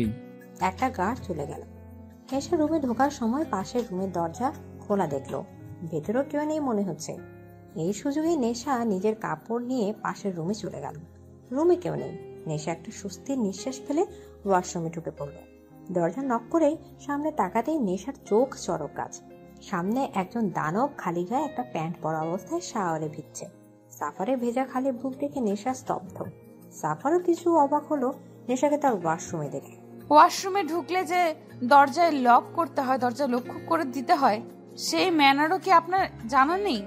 জানি, কিন্তু ম্যানার ভুলে যাওয়ার ফল যে এতটা মধুর সেটা জানা ছিল না। মানে? এদিকে নেশা তাড়াতাড়ি বাইরে যাওয়ার জন্য দরজার লক খুলতে যাবে, তার আগে সাফার নেশার হাতে হ্যাঁচকা টান মেরে কোলে তুলে নিল। নেশা অবাক চোখে সাফারের দিকে তাকিয়ে রইল। সাফার নেশাকে শাওয়ারের নিচে এনে নামিয়ে দিল। নেশা মৃদু কণ্ঠে বলল, কি করছেন? ইস। নেশা ঠোঁটে আঙুল দিয়ে তাকে চুপ করিয়ে দিল। নেশার কোমর জড়িয়ে ধরে তাকে টেনে নিজের শরীরের সাথে মিশিয়ে নিল সাফার। নেশার গালে ল্যাপটা থাকা ভেজা চুল গাল বেয়ে ছুঁয়ে পড়া মুষলধারার পানিগুলোর মাঝে সাফার ধীরে ধীরে ডুবছে। নেশার স্নিগ্ধ ঠোঁট বেয়ে যাওয়া পানিগুলো যেন সাফার খুব বেশি টানছে। কি আছে এই মেয়ের মধ্যে? কত মেয়ে তো তার আগে পিছে ঘুরল, কত মেয়ে ওয়েস্টার্ন ড্রেস পরে তার আকর্ষণ পাওয়ার জন্য নুয়ে পড়েছিল, কিন্তু সাফার একবারের জন্য তাদের দিকে ফিরেও তাকায়নি। তারা কোনোভাবে সাফারকে তাদের মোহে ফেলতে পারেনি। কিন্তু এই মেয়ে, এই সাধারণ মেয়েটার মাঝে কি এমন আছে যাতে সাফার বারবার নেশাগ্রস্ত হচ্ছে, মাতাল হয়ে যাচ্ছে? মারাত্মক নেশা। সাফার খুঁজে পাচ্ছে এই মাতাল করা নেশাটা আসলে কি। সাফার নেশার গালে হাত রাখলো। নেশা কেঁপে উঠল। সাফারের এই মাতাল করা দৃষ্টি সে নিজেই মাতাল হয়ে যাচ্ছে। বুকে টিপ টিপ শব্দটা যেন গর্জন করছে। ডুবে যাচ্ছে সে সাফারের মাঝে। সাফার তার হাত ধীরে ধীরে নেশার কানের পেছনে এনে তার চুলের মাঝে ডুবিয়ে দিয়ে ধীরে ধীরে নেশার স্নিগ্ধ ঠোঁটের দিকে এগোতে লাগলো। নেশার শ্বাস ঘন এলো। কি হচ্ছে তার সাথে? সাফার তার ঠোঁটের কাছাকাছি আসতে সে মুখ ফিরিয়ে নিল। সাফার থমকে গেল। আমার ঠান্ডা লাগছে। নেশার কথা শুনে সাফার নেশার থেকে দূরে গিয়ে অন্যদিকে ঘুরে দাঁড়ালো। নেশা সেখান থেকে চলে আসতে যাবে, তার আগে সাফার নেশার হাত ধরে ফেলে। কোথায় যাচ্ছ? চোখ মুখ লাল করে বলল সাফার। আমার রুমে। সাফার নেশার হাতে হ্যাঁচকা টান মেরে নিজের কাছে এনে দাঁতে দাঁত চেপে বলল, ইডিয়েট, এই অবস্থায় বাইরে মেরে ফেলবো। এখানে চেঞ্জ করে নাও, আমি বাইরে ওয়েট করছি। বলেই সাফার বাইরে বেরিয়ে গেল। নেশা তার যাওয়ার দিকে তাকিয়ে রইল। নেশা পুরো রুম পায়চারি করেছে। আজ সারাদিন সাফার তার সাথে দেখা করতে আসেনি। গার্ড এসে খাবার দিয়ে গেছে। এত রাত হলো তবু একবারের জন্য এলো না। নেশা যেন সাফারকে দেখার জন্য পাগল হয়ে গেছে। আচ্ছা, সাফারের কি একবারের জন্য নেশাকে দেখার ইচ্ছে হচ্ছে না? কেন একবারও তাকে দেখতে এলো না? নেশা আর থাকতে না পেরে রুম থেকে বেরিয়ে গেল। গার্ডদের সাফারের কথা জিজ্ঞাসা করলে তারা নিচে যেতে বলে। নেশা ধীরে ধীরে ডাইনিং রুমের দিকে গেল। সেখানে গিয়ে যা দেখলো তাতে নেশা স্তব্ধ হয়ে গেল। সাফারের সামনে একজন ক্ষত বিক্ষত হয়ে পড়ে আছে, আর সাফারের হাতে থাকা গান দিয়ে এখনো ধোয়া বেরোচ্ছে। গার্ডরা এসে লাশটাকে নিয়ে চলে গেল। নেশা সেখানে দাঁড়িয়ে রইল। কিছুক্ষণ পর সাফার নিজের রুমে যাওয়ার জন্য উপরে আসতেই নেশাকে দেখে থমকে গেল, কিন্তু কিছু না বলে আবার হেঁটে নিজের রুমে চলে গেল। নেশা সাফারের পিছু পিছু যেতে লাগলো। কেন এইভাবে মানুষ মারেন আপনি? কি শান্তি পান এতে? প্লিজ এইসব খুন খারাপি বন্ধ করে দিন। এসব যে ঠিক নয়, এতে জীবনের ঝুঁকি থাকে। কেন এত রিস্ক নিয়ে এইসব কাজ করেন? প্লিজ এইসব কাজ ছেড়ে দিন। আর কিছু বলার আগে সাফার রেগে নেশাকে দেয়ালের সাথে শক্ত করে চেপে ধরল। দাঁতে দাঁত পিষে বলতে লাগলো, কোন অধিকারে আমাকে এসব বলছো তুমি? সেমি, কোন অধিকারে? সাফারের কথা শুনে নেশার চোখ ছলছল করে উঠল। বারবার ব্যথায় কুক করে উঠছে সে। সত্যি তো, কোনো অধিকারে সে সাফারকে এসব কথা বলছে? সে না হয় সাফারকে ভালোবাসে, কিন্তু সাফার সে তো আর তাকে ভালোবাসে না। বাসটা হয়তো এইভাবে অধিকারের কথা বলতো না। নেশা ঠোঁট কাঁপিয়ে কাঁদতে কাঁদতে বলতে লাগলো, আসলে আম সরি, সত্যি তো আপনার উপর তো আমার কোনো অধিকার নেই। আমি কে আপনাকে এইসব কথা বলার? আর কখনো এমন হবে না, সরি। কথাটা শেষ হওয়ার আগে সাফা নেশার ঠোঁট দখল করে নিল। নেশার ঠোঁটের ওপর যেন সব রাগ ছাড়তে লাগলো। নেশা ব্যথায় কুকড়ে গেল। সাফারকে নিজের থেকে সরানোর চেষ্টায় বারবার বিফল হচ্ছে। ধীরে ধীরে সাফার রাগ কমিয়ে ভালোবাসার সাথে নেশাতে ডুবতে লাগলো। ভালোবাসার চাদরে জড়িয়ে নিতে লাগলো নেশাকে। নেশাও যেন সাফার ভালোবাসার কাছে হেরে যাচ্ছে, ডুবে যাচ্ছে তার মাঝে। নেশা দু হাতে সাফারের বুকের শার্ট খামচে ধরল। সাফার নেশার ঠোঁট ছেড়ে গলায় নেমে এলো। ভালোবাসার স্পর্শে ভরে দিতে লাগলো নেশাকে। হঠাৎই নেশা সাফারকে ধাক্কা মেরে সরিয়ে দিল। আকস্মিক ঘটনায় সাফার দু কদম পিছিয়ে নিজেকে সামলে নিয়ে নেশার দিকে অগ্নি দৃষ্টি নিক্ষেপ করলো। নেশা কাঁদতে কাঁদতে নিজের রুমে চলে গেল। আলমারি থেকে ব্যাগ বের করে কাপড় প্যাক করতে লাগলো। সে আর এক মুহূর্ত এখানে থাকবে না। সে ভেবেছিল সাফার হয়তো তাকে ভালোবাসে, আর সেই জন্য সে তাকে এখানে আটকে রেখেছে। কিন্তু সে সম্পূর্ণ ভুল। যদি সাফার তাকে ভালোবাসতো তাহলে আজ এভাবে অধিকারের কথা বলতে পারতো না। সাফারের উপর যে তার কোনো অধিকার নেই তা খুব ভালো করে বুঝিয়ে দিল। সে একটা আশা নিয়ে এখানে ছিল যে হয়তো সাফার তাকে ভালোবাসে, কিন্তু আজ সেটাও প্রমাণ হয়ে গেল সাফার তাকে ভালোবাসে না। তাহলে সে এখানে কিসের জন্য থাকবে? এক মুহূর্ত সে এখানে থাকবে না, এখনই চলে যাবে। ব্যাগ গোছাচ্ছে কেন? ও কি শ্বশুর বাড়ি থেকে বাবের বাড়ি চলে যাচ্ছে যে ও ব্যাগ গোছানো শুরু করেছে? সে তো কিডন্যাপ হয়েছে, আর এখন সে এখান থেকে চলে যাচ্ছে। তা ব্যাগ গুছিয়ে কি করবে ও? ধুর, ব্যাগ বেডের উপর ছুঁড়ে ফেলে রুম থেকে বেরোনোর জন্য দরজা খুলতে যাবে। তার আগে সাফার রুমে এসে দরজা লাগিয়ে দিল, আর নেশাকে দরজার সাথেই শক্ত করে চেপে ধরল। কোথায় যাচ্ছ? দাঁতে দাঁত চেপে বলল সাফার। নেশা মুখ ঘুরিয়ে শক্ত মুখে বলল, আমি বাড়ি যাব। এখানে তোমাকে সুবিধে দিয়ে রেখেছি বলে ভেবো না যে যা খুশি তাই করতে পারবে। এখানে আমার ইচ্ছা ছাড়া তুমি এক পাও বাইরে বেরোতে পারবে না। আমি শুনতে চাই না। আমি বাড়ি যাব মানে যাব। আমি এখন এখানে থাকবো না। বললাম তো তুমি যেতে পারবে না, আমি যেতে দেব না। কেন কেন আমাকে আটকে রেখেছেন? বলবেন প্লিজ। আমি জানতে চাই আমাকে এখানে কেন আটকে রাখা হয়েছে। কি করেছি আমি? কেন আমি এখানে বন্দি হয়ে আছি? কিছুক্ষণ আগেও ভেবেছিল হয়তো আপনার মনে আমার জন্য একটু হলেও ফিলিংস আছে। সেই ফিলিংসটার লোভেই তো এখানে ছিলাম। আপনার প্রতি সফট কর্নার ছিল বলেই কিডন্যাপ হওয়ার পরেও এখানে কত সহজভাবে থেকেছি আমি। কিন্তু এখন সবটা ক্লিয়ার হয়ে গেল। আমার অনুভূতিটাই তুচ্ছ ছিল। আমার আপনার কোনো অনুভূতি নেই। আমি খামোখা এত দূর ভেবেছিলাম আপনার ওপর আমার কোনো অধিকার নেই, তাই এখানে থাকারও কোনো মানে হয় না। এখন যদি মেরেও ফেলেন তাও আমি এখানে থাকবো না। আমি বাড়ি যাব, আর এক্ষুনি যাব। এদিকে নেশা কথা বলেই যাচ্ছে, আর সাফার এক দৃষ্টিতে নেশার দিকে তাকিয়ে আছে। নেশার কথাগুলো সাফারের বুকের বাঁ পাশে কেঁপে গেছে। সাফার কিছু না বলে নেশাকে তার বুকে জড়িয়ে নিল। নেশা স্তব্ধ হয়ে গেল। ইডিয়েট, এতদিনে এটাও বোঝনি how much I love you. ভালোবাসি তোমাকে, বোঝো না তুমি? তোমার এত কাছে এসে তোমাকে বুঝিয়ে দিলাম আমার উপর তোমার অধিকার কি, তাও বুঝলে না ইডিয়েট। ভালোবাসি নেশা, খুব ভালোবাসি তোমাকে। সাফারের কথাগুলো নেশার নাক টেনে কাঁদতে লাগলো। নেশাকে কাঁদতে দেখে সাফার তাকে ছেড়ে দু হাতে বাহু ধরে বলল, কি হলো, কাঁদছো কেন? আপনি আমাকে ভালোবাসেন না, একদমই ভালোবাসেন না। বললাম তো ভালোবাসি। ভালোবাসলে আমাকে সবসময় এইভাবে ইডিয়েট বলতেন না। ইডিয়েটদের কেউ ভালোবাসে না, আপনিও ভালোবাসবেন না। বলে হাত দিয়ে নাক ঘষল নেশা। নেশার কথা শুনে সাফার বাঁকা হেসে তাকে আবার জড়িয়ে ধরল। তুমি ইডিয়েট, অনেক বড় ইডিয়েট, কিন্তু ইডিয়েট হলেও তুমি শুধুই আমার। আমি আমার এই ইডিয়েটকেই ভালোবাসি। আমার এই ইডিয়েটকে চাই, বুঝেছো? সাফারের কথা শুনে নেশা পিক করে হেসে সোফার পেছন থেকে জড়িয়ে ধরল। সাফার আরো শক্ত করে নেশাকে জড়িয়ে ধরল। কতদিন ধরে এদিন অপেক্ষা ছিল সাফার। নেশাকে বুকে নেওয়ার লোভটা সেই প্রথম রাতেই হয়েছিল, যেদিন সে গাড়িতে তার বুকের মাঝে ঘুমিয়েছিল। সেই থেকে সাফার বারবার তার বুকে শুধু নেশাকে চেয়েছে। আজ তাকে নিজের বুকে পেয়ে যেন সাফারের বুকের শান্তি হিমেল বাতাস বয়ে গেল। কখনো সে নেশাকে তার থেকে দূরে যেতে দেবে না, কখনো না। এভাবে বুকে জড়িয়ে ধরে রাখবে। এদিকে পরদিন সাফার আর নেশা দুজনে একসাথে খুনসুটিতে কাটিয়ে দিল। নেশা আজ সাফারকে বাইরে যেতে দেয়নি।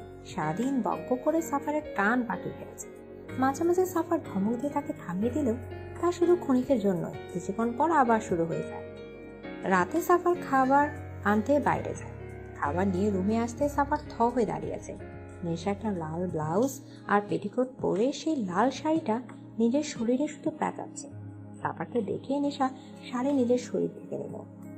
এই, আপনাকে কতবার বলেছি আমার রুমে নক করে আসবেন? নেশার কথা শুনে সাফারের রাগ মাথায় চড়ল। আমি আমার বাড়িতে কোথায় নক করে যাব কোথায় না তা তোমাকে বলতে হবে না। আর তুমি এখন শাড়ি পরছো কেন? বাইরে যাব তাই। বাইরে যাবে মানে? অত কথা বাদ দিন, আর আপনি বাইরে যান, আমি শাড়ি পরবো। সাফার কিছু না বলে হাত থেকে ট্রেটা টেবিলে রেখে নেশার দিকে এগিয়ে গেল। কি হলো, আপনাকে বাইরে যেতে বললাম আর আপনি এগিয়ে আসছেন কেন?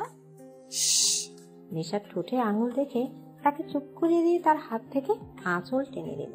নেশা দু হাতে নিজেকে ঢাকার চেষ্টায় ব্যস্ত হয়ে পড়ল।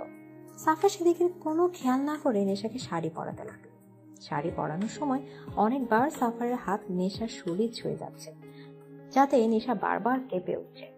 সাফার কুঁজে করে নেশার কোমরে ঘষে দিল। নেশার সাদা পিঠের মাঝখানে থাকা নাভিটা সাফারকে খুব বেশি টানছে। নিজেকে আটকে রাখতে না পেরে সাফা নেশার নাভির ওপর ঠোঁট বসালো। নেশার দম বন্ধ এলো। প্রায় অনেকক্ষণ পর সাফা নেশাকে শাড়িটা পরিয়ে দূরে গিয়ে নেশাকে দেখতে লাগলো। নেশা কোমরে হাত দিয়ে ছোট ছোট চোখে সাফারকে দেখতে লাগলো। সাফার নেশার এই দৃষ্টি দেখে বলল, কি হলো, এভাবে কি দেখছো?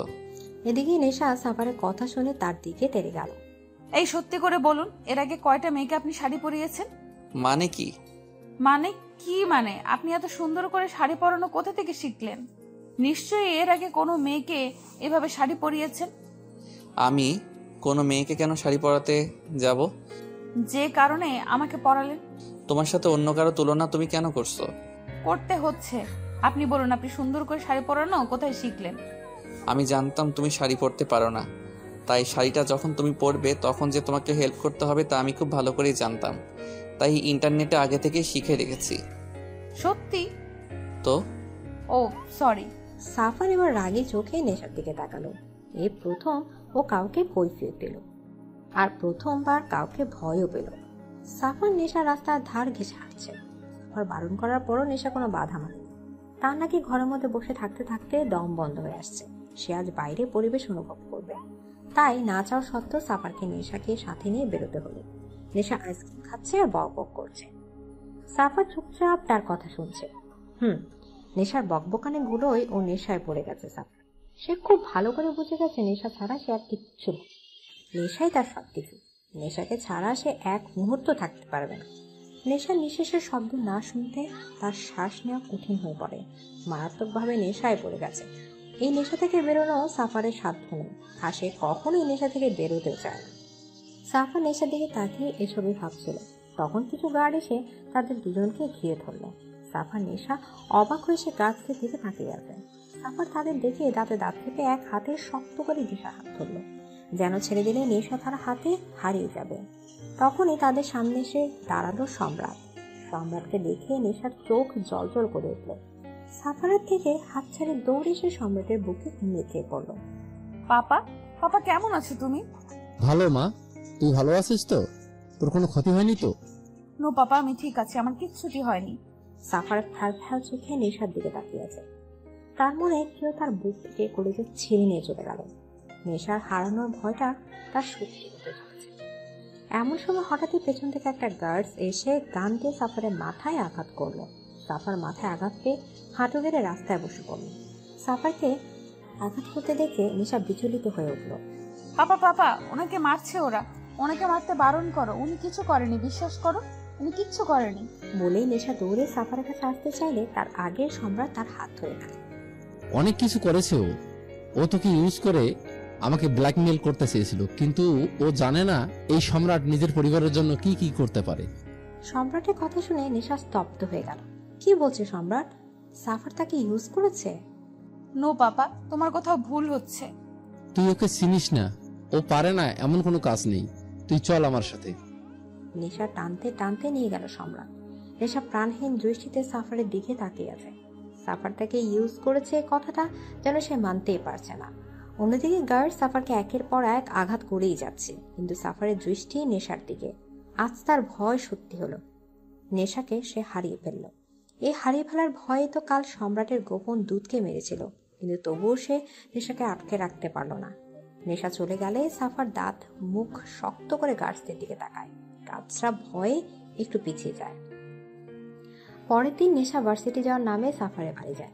নেশা রুমে ঢুকে দেখে সাফার অন্য পাশে ঘুরে দাঁড়িয়ে আছে। সাফার পকেটে 2 হাত রেখে থাই গ্লাস ভেদ করে বাইরের শহর দেখতে ব্যস্ত। এমন সময় কাঁধে কারো স্পর্শ পেয়ে পেছনে ঘুরে যাকে দেখলো তাতে সাফার শক। নেশা তার সামনে দাঁড়িয়ে আছে, সেজন্য বিশ্বাসই করতে পারছে না। সাফারের মাথায় ব্যান্ডেজ দেখে নেশার চোখ ছলছল করে উঠল। নেশা, কেন ঠকালেন আমায়? কি বলছো এসব? কেন ঠকালেন আমায়? ভালোবাসার নামে ইউজ করলেন আমাকে। কেন আপনাকে ভালোবাসার এত বড় শাস্তি দিলেন আমাকে? নেশা, বিশ্বাস করো আমি তোমাকে ব্যবহার করিনি। বন্ধ করুন আপনার নাটক। এখনো কি আপনার কার্যসিদ্ধি বাকি? এখনো আমাকে ইউজ করতে চাইছেন? ভালোবাসার নামে মিথ্যা কথা না বললেও পারতেন। কিডন্যাপ করে এনে দড়ি দিয়ে বেঁধে রাখতেন, সারাদিন না খাইয়ে রাখতেন, তাতেও তো হতো। হ্যাঁ, কষ্ট হতো আমার, কিন্তু এতটাও হতো না। আমার যে দম বন্ধ হয়ে আসছে। আপনি কি করে পারলেন আমার অনুভূতিগুলো নিয়ে খেলতে? নেশা, একবার আমার কথাটা শোনো। বলে যে নেশাকে ধরতে যাবে তখনই নেশা সরে গেল। Don't touch me. আমারই ভুল ছিল, আমি আপনাকে ভালোবেসেছি। ভুলে গেছিলাম আপনি একজন মাফিয়া। মাফিয়ারা সবসময় স্বার্থপর হয়। যারা নিজ স্বার্থে মানুষ খুন করতে পারে তারা কিভাবে কাউকে ভালোবাসতে পারবে? নেশা, আমি শুধু আপনাকে এক ঝলক দেখার জন্য এসেছিলাম। দেখা হয়ে গেছে, আমি চলে যাচ্ছি। আর কখনো আমার দেখা হবে না। আমি আপনার মুখও দেখতে চাই না। বলেই নেশা রুম থেকে বেরিয়ে গেল।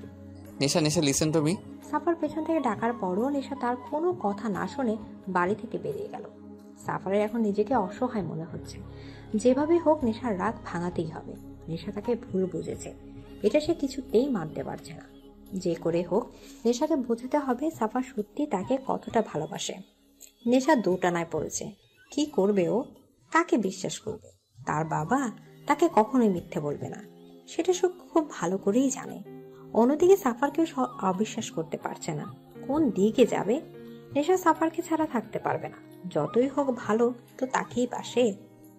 নেশা ভার্সিটি থেকে বেরোনোর সময় ভার্সিটির দরজা চোখ পড়তেই অবাকে সপ্তম আকাশে পৌঁছালো সে। এসে কাকে দেখছে? এ কি সাফার? সত্যি কি তার সামনে সাফার দাঁড়িয়ে আছে? ভার্সিটির সামনে কালো টি শার্টের উপর কালো শার্ট আর কালো গ্যাভার্ডিং এর প্যান্ট, চোখে কালো সানগ্লাস পরে কালো বাইকের উপর বসে আছে। পুরো হিরো লাগছে। নেশাকে দেখে বাইক থেকে উঠে দাঁড়ালো। নেশা এভাবে সাফারকে দেখে কিছুক্ষণের জন্য থ মেরে গেল। পরক্ষণে নিজেকে সামলে তার থেকে চোখ সরিয়ে সোজা হাঁটতে লাগলো। 4-5 গার্ড তাকে ঘিরে রেখেছে। ভার্সিটির বাইরে বেরোতে সাফা নেশার দিকে এগিয়ে এলো। সাথে সাথে নেশার গার্ডসরা সাফারের বাহু ধরে তাকে আটকালো। সাফারের গায়ে হাত দেওয়ার সাথে সাথে সাফার চোখ মুখ শক্ত করে তাদের দিকে তাকালো। কোথা থেকে কয়েকটা গার্ড এসে নেশার গার্ডদের ঘিরে ধরলো। তারা 4 জন আর সাফারের গার্ড 8 জন। কিভাবে পারবে তারা? নেশা তাদের এই অবস্থা দেখে সাফারের দিকে রাগে লোক ছুড়ে দিয়ে গাড়িতে বসতে গেলে সাফার নেশা হাতে হ্যাচকে টান মেরে তাকে গাড়ির সাথে চেপে ধরলো। কি করছেন? কি ছাড়ো না আমাকে।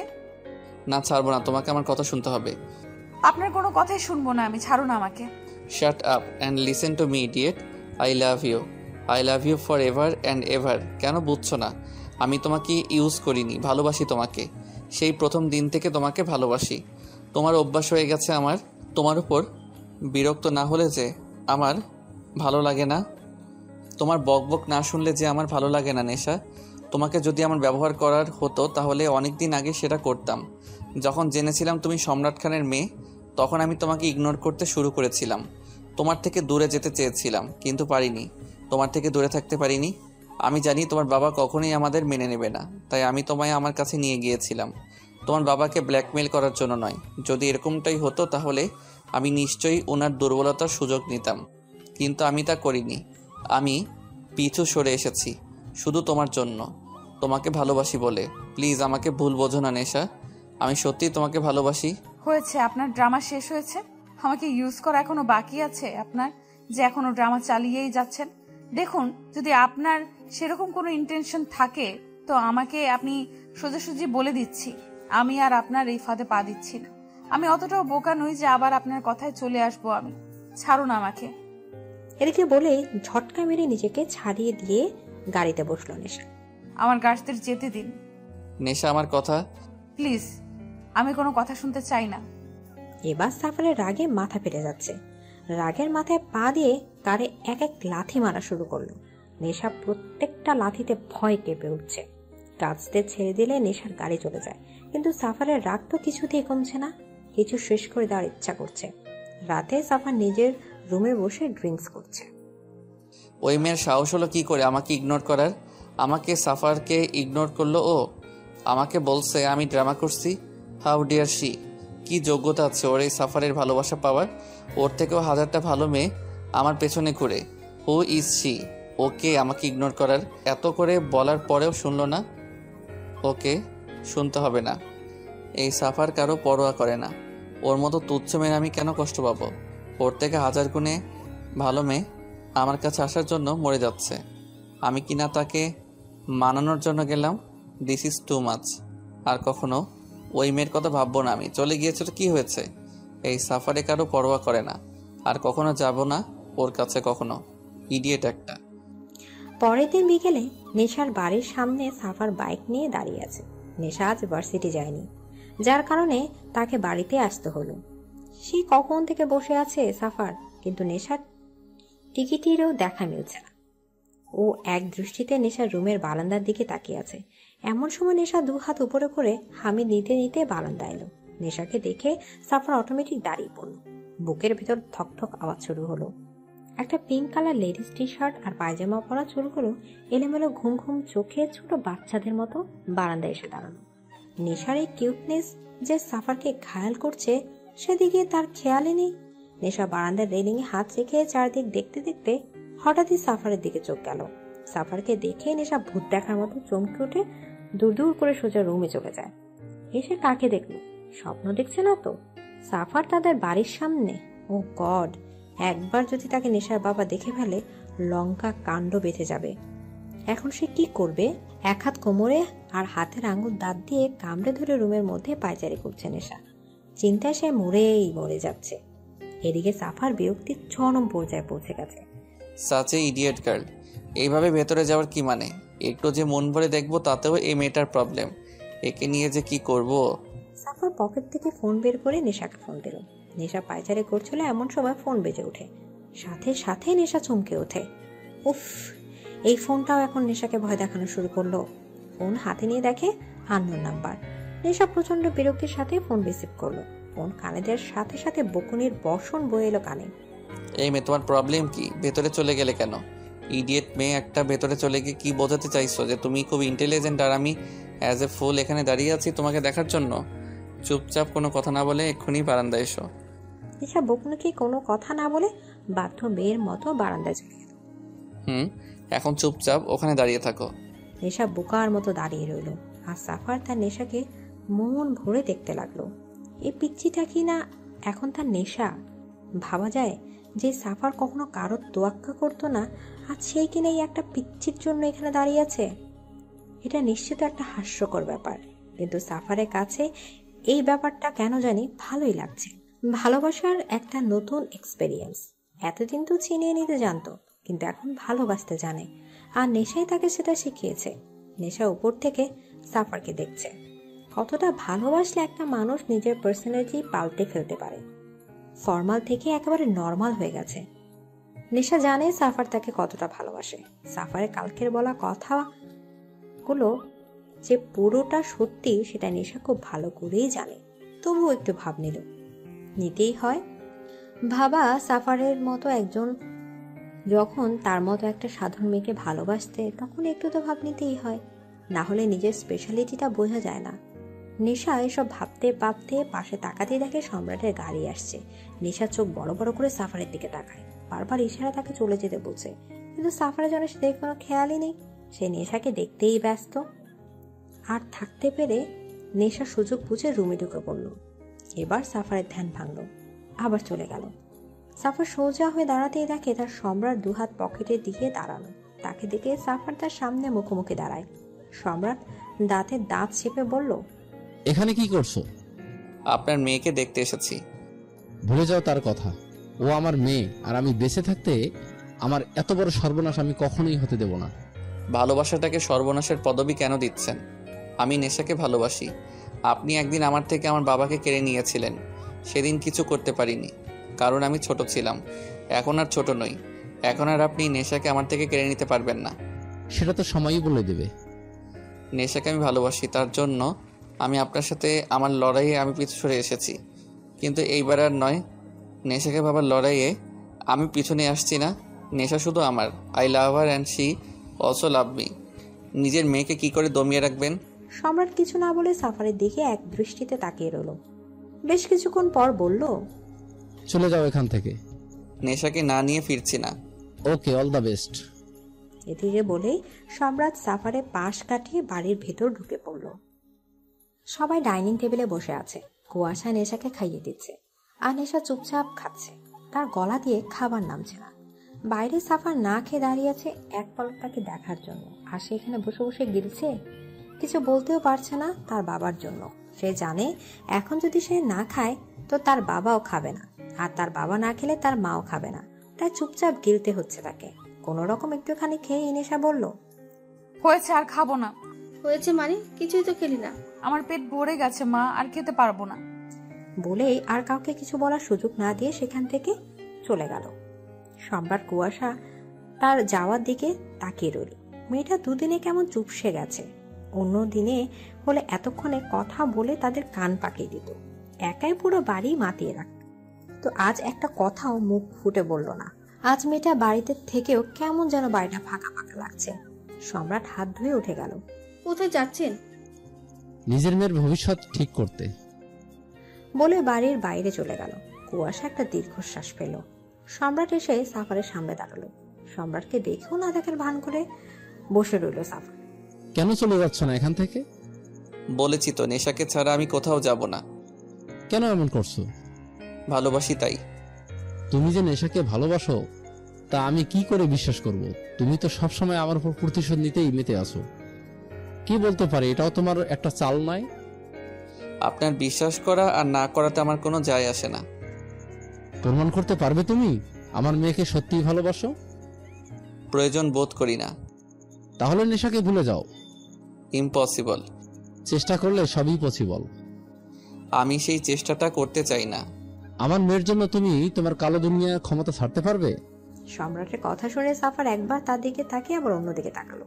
সম্রাট নিজের পকেট থেকে একটা কার্ড বের করে সাফারের দিকে এগিয়ে দিয়ে বলল, সময় হলে আমার অফিসে চলে এসো। তার প্রয়োজন হবে না। তাহলে নেশাকে ভোলার প্রয়োজন পড়তে পারে। বলে বাইকের উপর কার্ডটা রেখে চলে আসার জন্য পেছনে ঘুরতে সাফার বলে উঠল, বারবার নেশাকে ভোলার ভয় দেখাচ্ছেন আমাকে। প্রয়োজন পড়ে তাই। বলেই হেলতে দুলতে ওখান থেকে চলে গেল। সাফার সেদিক থেকে চোখ সরিয়ে পকেট থেকে ফোন বের করে নেশাকে কল করলো। নেশা পড়ার টেবিলে বসেছিল, তবে পরদিন না সাফারের কথাই ভাবছিল। কিছুক্ষণ আগেই বারান্দায় গিয়েছিল, কিন্তু সম্রাটকে দেখে চলে এসেছে। ফোন বাজতেই নেশা ফোন হাতে দেখে সাফার ফোন দিয়েছে। তুলবে কি তুলবে না করতে করতে তুলে ফেলল। এই মেয়ে আজ কি বারান্দায় না আসার পণ করে রেখেছো নাকি? যাব না আমি বারান্দায়। কেন? কারণ আপনি বাইরে দাঁড়িয়ে আছেন।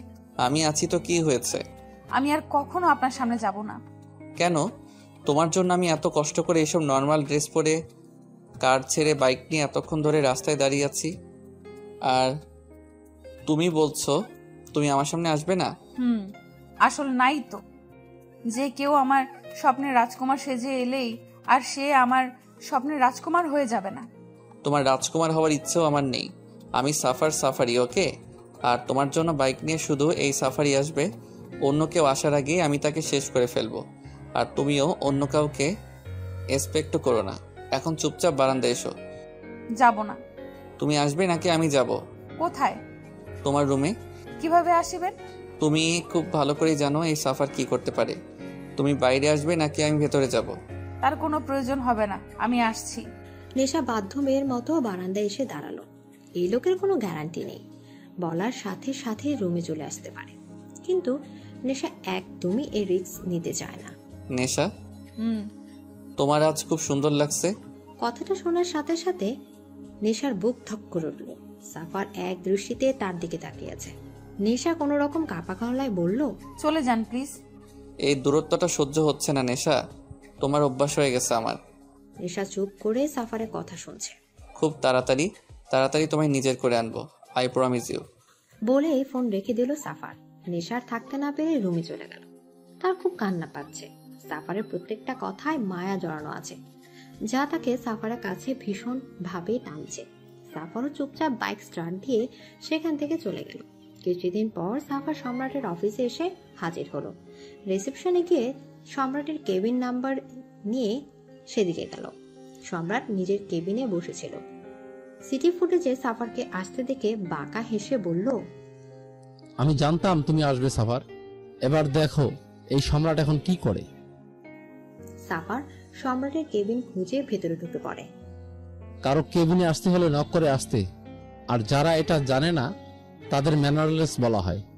সাফার সম্রাটের কথা শুনে নিজের রাগ দমন করে আবার দরজার কাছে গিয়ে বলে, মে আই কাম ইন? কথাটা কেমন জানি ফিল হলো না আমার। এদিকে সাফার দাঁতে দাঁত চেপে চোখ বন্ধ করে নিজের রাগ গিলে বলল, may I come in sir? Yes come. এদিকে সাফার কেবিনে ঢুকে বসতে যাবে, তখনই সম্রাট বলে উঠল, আমি বসার অনুমতি দেইনি। সাফার এবার না বসে দাঁড়িয়ে রইল। আপনি আমাকে আসতে বলেছিলেন, আমি এসেছি। তোমার কাগজপত্র কিসের? তোমার শিক্ষাগত যোগ্যতা কি সেটা তো আমাকে জানতে হবে, না হলে আমি তোমাকে কিভাবে কাজে রাখি বলো? কোনো কাগজপত্রের প্রয়োজন নেই, ইচ্ছে মতো একটা কাগজ দিলেই হবে, তবে সেটা আমার লেভেলের হওয়া চাই। Are you sure? সাফার কিছু বলল না। ওকে, আমি দেখছি তোমাকে কি কাজ দেওয়া যায়। সম্রাট নিজের টেবিলে থাকা ঘন্টাটা বাজালো। কিছুক্ষণ পর এরই মধ্যে একজন পিয়ন এসে বলল, আসতে পারি স্যার? Yes come in. জি স্যার, ডেকেছিলেন? একে নিজের সাথে নিয়ে যাও, ও এখন থেকে তোমাদের ওয়ার্ডে কাজ করবে।